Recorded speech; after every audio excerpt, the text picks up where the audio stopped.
नमस्कार दोस्तों, कैसे हैं आप सभी लोग। स्वागत है आपका मेरे यूट्यूब चैनल पीक परफॉर्मर्स में। तो देखिए दोस्तों, आज हम टीजीटी पीजीटी की पढ़ने जा रहे हैं पॉलिटिकल साइंस। और पॉलिटी में आज हम पढ़ेंगे क्वेश्चन नंबर 1 है हमारी स्क्रीन पर। राजनीति शास्त्र का प्रारंभ और अंत राज्य के साथ ही होता है, यह कथन है किसका? यह कथन गार्नर का है। राजनीति को 2 भागों में विभाजित किया गया है, सैद्धांतिक और व्यवहारिक राजनीति। सैद्धांतिक राजनीति के अंतर्गत आते हैं सरकार का सिद्धांत और राज्य का सिद्धांत और राज्य का सिद्धांत, कानून और निर्माण की संकल्पना। और व्यवहारिक सिद्धांत के अंतर्गत आते हैं सरकार का जो वर्तमान रूप है वो और कार्यप्रणाली आदि इसी में समाहित हैं। इसी के तहत गार्नर ने कहा था कि राजनीति शास्त्र का प्रारंभ और अंत राज्य से होता है। नेक्स्ट क्वेश्चन है हमारी स्क्रीन पर, क्वेश्चन नंबर 2। परंपरागत राजनीति विज्ञान का कौन लक्षण नहीं है? परंपरागत राजनीति विज्ञान का लक्षण कौन सा नहीं है? तो वो है तथ्यों के अध्ययन पर बल। जो परंपरागत राजनीति विज्ञान के अध्ययन को व्यक्तियों के राजनीतिक क्रियाकलापों तक ही सीमित समझा जाता था, तो इसका जो अमूर्त स्वरूप है, काल्पनिकता है, दार्शनिकता पर बल है, ये सभी परंपरागत राजनीतिक के लक्षण हैं।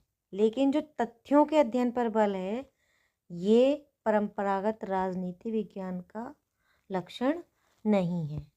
नेक्स्ट क्वेश्चन है हमारी स्क्रीन पर, क्वेश्चन नंबर 3। कानून संप्रभु का आदेश है।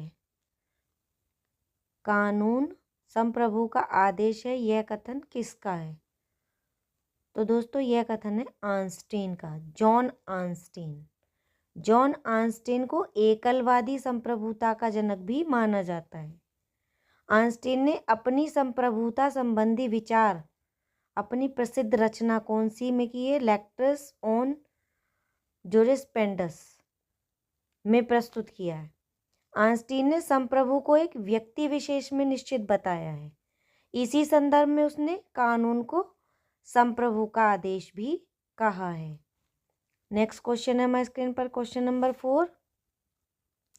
राज्य की उत्पत्ति का कौन सा सिद्धांत काल्पनिक नहीं है? तो राज्य की उत्पत्ति का ऐतिहासिक सिद्धांत काल्पनिक नहीं है, क्योंकि राज्य की उत्पत्ति का जो विकासात्मक कह लेते हैं या ऐतिहासिक सिद्धांत कह लो, जो राज्य को अन्य मानव संस्थाओं की तरह ऐतिहासिक विकास का परिणाम मानता है। इसके अनुसार राज्य ना तो कोई दैवीय संस्था है, न बल प्रयोग का परिणाम है, न ऐसा साधन है कि जिसे मनुष्य ने सोच विचार कर और मिलजुल कर एक साथ बना डाला हो। इस सिद्धांत का जो समर्थन जो किया है वो मैकाइवर ने भी किया है। तो राज्य की उत्पत्ति का कौन सा सिद्धांत काल्पनिक नहीं है? ऐतिहासिक सिद्धांत या विकासात्मक सिद्धांत भी कह सकते हैं। नेक्स्ट क्वेश्चन है हमारी स्क्रीन पर, क्वेश्चन नंबर 5। नाजीवाद का जनक था।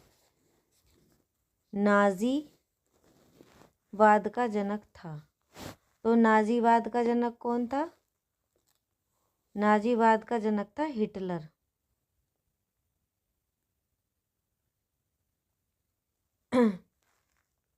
हिटलर को नाजीवाद का जनक माना जाता है। नेक्स्ट क्वेश्चन है हमारी स्क्रीन पर, question number 6। The state and revolution. हाँ, पहले हम हिटलर के बारे में देख लेते हैं। 1920 में हिटलर ने नेशनल सोशलिस्ट पार्टी का नाजी दल की स्थापना की थी। 1920 में हिटलर ने क्या किया था? नेशनल सोशलिस्ट पार्टी की स्थापना की थी, जिसे नाजीवाद के नाम से जानते हैं। और जर्मन वर्क्स पार्टी का जो संस्थापक था वो हिटलर ही था। और 1933 में हिटलर जर्मनी का प्रधानमंत्री बना तथा एक राष्ट्र और एक नेता का नारा भी हिटलर ने दिया। तो नाजीवाद का जनक कह लो या नेशनल सोशलिस्ट पार्टी का जनक कह लो, वो हिटलर ही है। नेक्स्ट क्वेश्चन है हमारे स्क्रीन पर, question number 6, the state and revolution. The state and revolution जो 1970 में लिखी गई थी, तो पुस्तक ने नामक किसने लिखी थी? द स्टेट एंड रिवॉल्यूशन नामक पुस्तक जो लिखी थी वो लेनिन ने लिखी थी।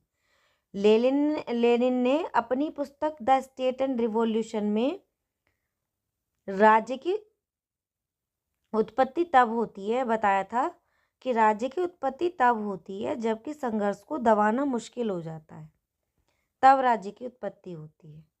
और ये पुस्तक लिखी गई थी 1917 में। और द स्टेट एंड रिवॉल्यूशन, या फिर आप कह सकते हैं राज्य और क्रांति, राज्य और क्रांति। तो इस पुस्तक के लेखक कौन है? वो लेनिन है। नेक्स्ट क्वेश्चन है हमारी स्क्रीन पर, क्वेश्चन नंबर 7, महात्मा गांधी भारतीय राष्ट्रीय कांग्रेस के अध्यक्ष कब चुने गए थे? महात्मा गांधी भारतीय राष्ट्रीय कांग्रेस के अध्यक्ष कब चुने गए थे? तो ये 1924 में 1924 में चुने गए थे। महात्मा गांधी का भारतीय राजनीति में जो प्रवेश हुआ था वो 1915 में हुआ था, 1915 में हुआ था। और दक्षिण अफ्रीका से भारत वापस आने पर हुआ था। और जो कांग्रेस का 40वां अधिवेशन था 1924 में, जो कर्नाटक के बेलगांव में संपन्न हुआ था, इसमें महात्मा गांधी को अध्यक्ष चुना गया था। किसका? भारतीय राष्ट्रीय कांग्रेस का। तो कौन सी सन में चुना गया था? 1924 में। नेक्स्ट क्वेश्चन है हमारी स्क्रीन पर, क्वेश्चन नंबर 8, राजनीति के बिना इतिहास निष्फल है और इतिहास के बिना राजनीति निर्मूल है। यह कथन किसका है? तो यह कथन है सीले का। राज्य ही राजनीति शास्त्र का मुख्य विषय है, परंतु इसका अनेक अर्थों में प्रयोग किया गया है। राजनीति का इतिहास से संबंध स्थापित करते हुए सीले ने कहा था कि राज्य के बिना इतिहास निष्फल है और इतिहास के बिना राजनीति निर्मूल है। तो इसका राइट आंसर होगा सीले। नेक्स्ट क्वेश्चन है हमारी स्क्रीन पर, क्वेश्चन नंबर 9, मनुस्मृति के अनुसार राज्य के कितने अंग हैं? तो मनुस्मृति के अनुसार राज्य के 7 अंग हैं। मनु ने राज्य को सप्तांग भी माना है। और मनुस्मृति के अध्याय 9 के श्लोक 294 में कहा गया है कि स्वामी, मंत्री, पूर्व राष्ट्र, कोष, दंड और मित्र, ये 7 क्या है? राज्य प्रकृतियां हैं। तो मनुस्मृति के अनुसार राज्य के कितने अंग हुए? 7 अंग हुए, और इसको सप्तांग के नाम से भी जाना जाता है। नेक्स्ट क्वेश्चन है हमारी स्क्रीन पर, क्वेश्चन नंबर 10, गांधी जी के अनुसार अहिंसा का अर्थ है। गांधी जी के अनुसार अहिंसा का जो अर्थ है वो है आध्यात्मिक बल के आधार पर बुराई का प्रतिरोध। नेक्स्ट क्वेश्चन है हमारी स्क्रीन पर, क्वेश्चन नंबर 11, सामाजिक संविदा का लेखक कौन था? सामाजिक संविदा का लेखक कौन था? तो इसका राइट आंसर है रूसो। सामाजिक संविदा का जो लेखक था वो रूसो था। और रूसो ने सामाजिक समझौता की जो रचना की थी वो 1762 में की थी। और ये फ्रांसीसी चिंतक के नाम से जाना जाता है। ये फ्रांस का था तो इसको फ्रांसीसी चिंतक रूसो भी कहा जाता है। नेक्स्ट क्वेश्चन है हमारी स्क्रीन पर, क्वेश्चन नंबर 12, सत्ता का विलय एक विशेषता है। सत्ता का विलय एक विशेषता है, तो ये कौन सी विशेषता है? संसदीय सरकार की।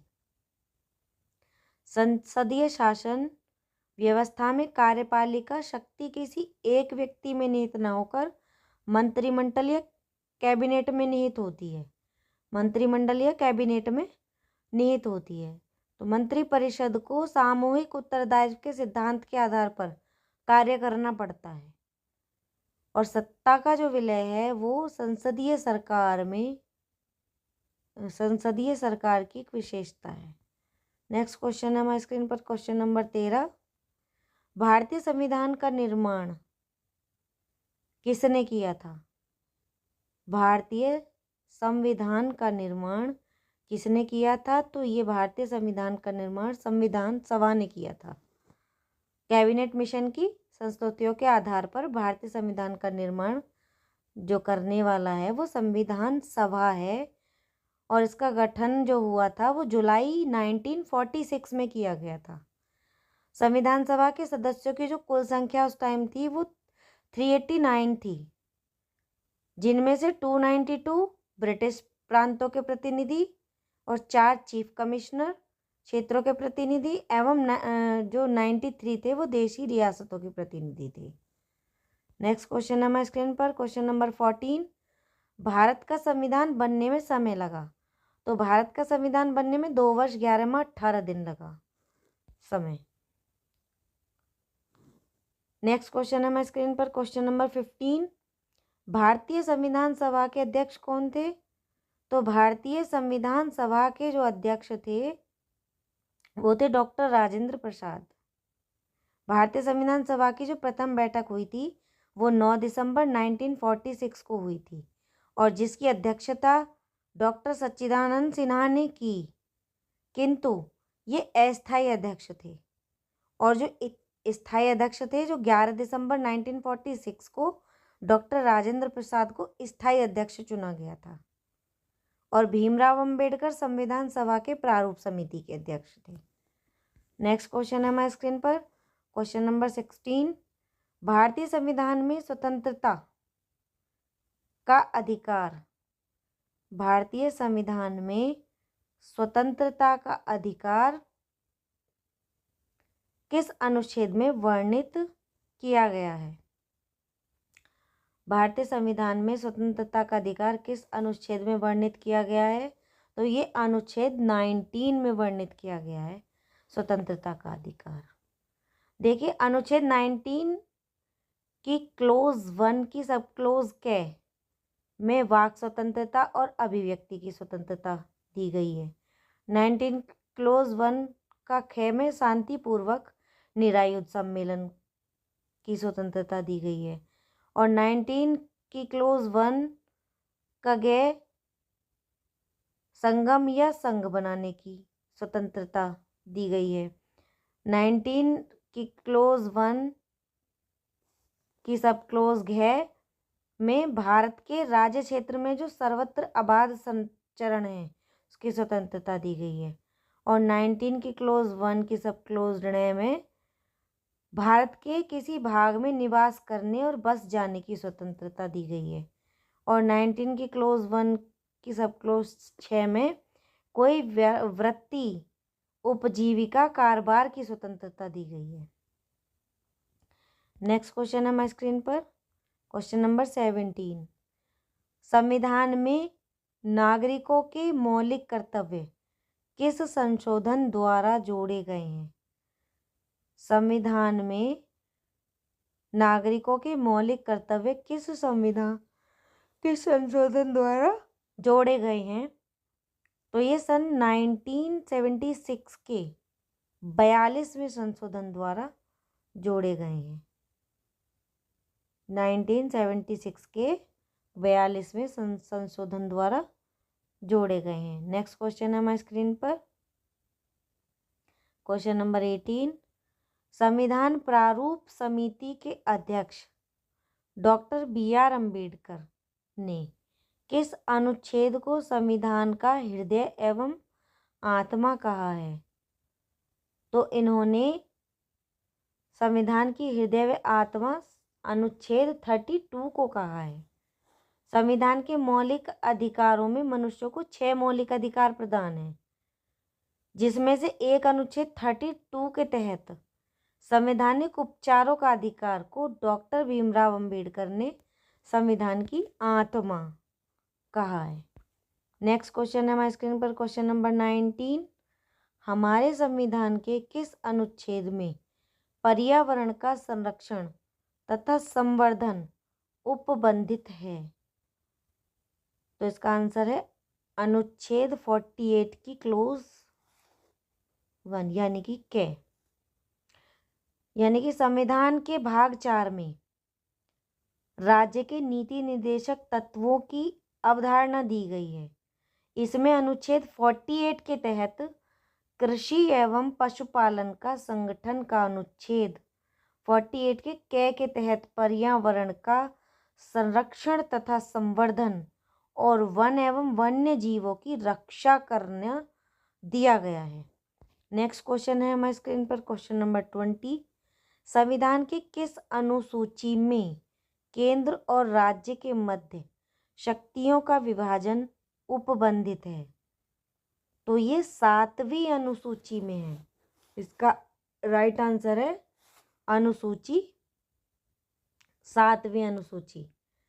भारतीय संविधान में कुल 12 अनुसूची दी गई हैं, जिसमें से 7वीं अनुसूची में शक्तियों का विभाजन किया गया है। नंबर जो फर्स्ट है वो संघ सूची है, नंबर सेकंड राज्य सूची है और नंबर थर्ड संवर्ती सूची है।